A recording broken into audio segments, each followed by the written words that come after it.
Standing committee બેઠકમાં આજે મહત્વના વિકાસના કામોની મંજૂરી આપવામાં આવી હતી, પરંતુ લાખાજી રાજ શાક માર્કેટના નવીનીકરણ માટે અંદાજે 5 કરોડ રૂપિયાની દરખાસ્ત સ્ટેન્ડિંગ કમિટીએ ફગાવી દીધી છે.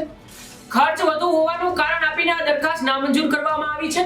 કુલ 113 કરોડ રૂપિયા ખર્ચને 18 દરખાસ્તો બેઠકોમાં રજૂ કરવામાં આવી હતી, જેમાંથી આશરે 17 દરખાસ્તોને મંજૂરી આપવામાં આવી છે. જ્યારે લાખાજી રોજ શાક માર્કેટમાં રિનોવેશન માટે નવી અને વ્યાજબી કિંમત સાથે ફરી એસ્ટિમેટ તૈયાર કરી દરખાસ્ત રજૂ કરવાના સૂચન આપવામાં આવી રહ્યા છે. આ ઉપરાંત શહેરમાં ચોમાસા દરમિયાન પડતા ખાડાઓને ઝડપી ધોરણે પૂરવા માટે આગામી 2 વર્ષ માટેની કામગીરી પર મંજૂરી આપવામાં આવી છે. મનપાએ વરસાદી સિઝન માટે માર્ગો વધુ સુરક્ષિત બનાવવા માટે આ નિર્ણય લીધો છે.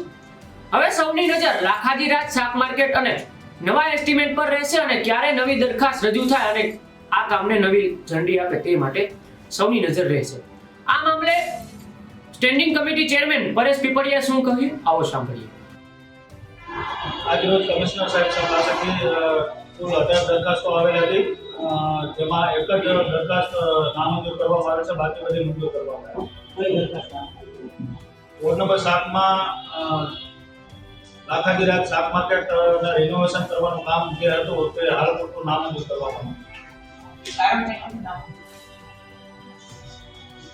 નામંજૂર કરવાનું કારણ ખર્ચ થોડો વધારે જણાતા એમને અધિકારીઓને પરત સૂચના પાછી આપેલી છે કે નવું એસ્ટિમેટ બનાવે અને જે જરૂરિયાત હોય એ મુજબનું રિનોવેશનનું યાદી તૈયાર કરીને નવી દરખાસ્ત વહેલી તકે અમને મોકલે. કેટલા કરોડનું કામ સૂચવાયું હતું ને કેટલો વધારો લાગે છે?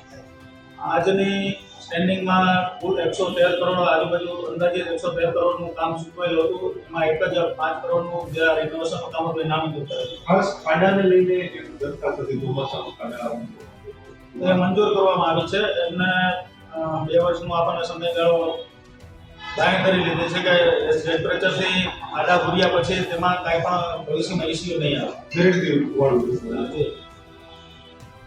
આવા જ સમાચાર જોવા માટે આપ જોતા રહો સત્ય સમર્પણ ન્યૂઝ. નમસ્કાર.